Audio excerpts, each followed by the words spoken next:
Hi, welcome to ASHAs kitchen. ఈరోజు నేను bread pizza చూపిస్తున్నాను. దీనికి కావాల్సినవి 4 bread slices, capsicum half, tomato 1, onions 2, sweet corn నేను ముందుగానే బాయిల్ చేసి పెట్టానండి. పిజ్జా అండ్ పాస్తా సాస్ దొరుకుతుంది, అది, cheese, butter, oregano, red chilli flakes అండి. ఇప్పుడు ఈ బ్రెడ్ మీద పిజ్జా సాస్ అనేది స్ప్రెడ్ చేసుకోవాలండి. ఇలా 4 స్లైసెస్ మీద సాస్ అనేది స్ప్రెడ్ చేసుకున్నాక ఇప్పుడు మనం ముందుగా కట్ చేసుకున్న vegetables, capsicum, onion, tomato, sweet corn ఇవన్నీ స్ప్రెడ్ చేసుకొని వేసుకోవచ్చు. మనము ఇందులో రెడ్ క్యాప్సికమ్, ఎల్లో క్యాప్సికమ్ కూడా దొరుకుతుంది, కావాలంటే మనం అది కూడా స్ప్రెడ్ చేసుకోవచ్చు. ఇలా వెజిటేబుల్స్ అన్నీ స్ప్రెడ్ చేసుకున్న తర్వాత దీని మీద చీజ్ కూడా స్ప్రెడ్ చేసుకోవాలి. నేను మోజరెల్లా చీజ్ తీసుకున్నానండి. ఆ చీజ్ని స్ప్రెడ్ చేసుకున్నాక ఇప్పుడు దాని మీద రెడ్ చిల్లీ ఫ్లేక్స్ అండి, నేను ఎండుమిర్చిని కచ్చాపచ్చగా దంచి వేసాను.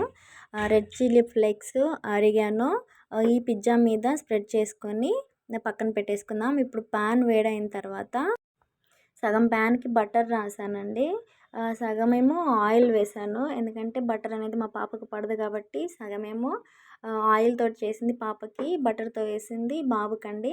ఇలా వేసుకున్న తర్వాత జస్ట్ మనము ఆ చీజ్ అనేది మెల్ట్ అయ్యే వరకు ఉంటే చాలండి. తర్వాత తీసి మనం ప్లేట్లోకి సర్వ్ చేసుకోవచ్చు.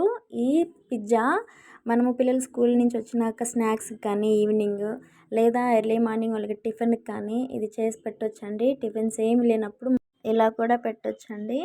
పిల్లలు పిజ్జా అడిగినప్పుడు మనం బయట నుంచి ఆర్డర్ అనేది పెట్టకుండా ఇంట్లోనే ఇలా ప్రిపేర్ చేయొచ్చండి. మనం బయట నుంచి తెచ్చిన పిజ్జా కంటే ఇది చాలా బాగుంటుంది, పిల్లలు చాలా ఇష్టపడతారు. నేనైతే పిల్లలు పిజ్జా అడిగినప్పుడల్లా నేను ఇలాగే చేసిస్తాను.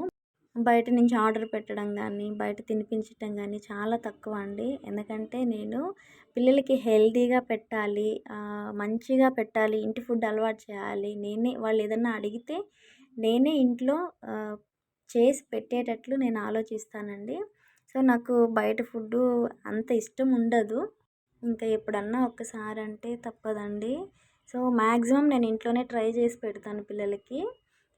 చూసారు కదండి ఈ వీడియో కనుక మీకు నచ్చినట్లయితే please do like, share and subscribe అండి.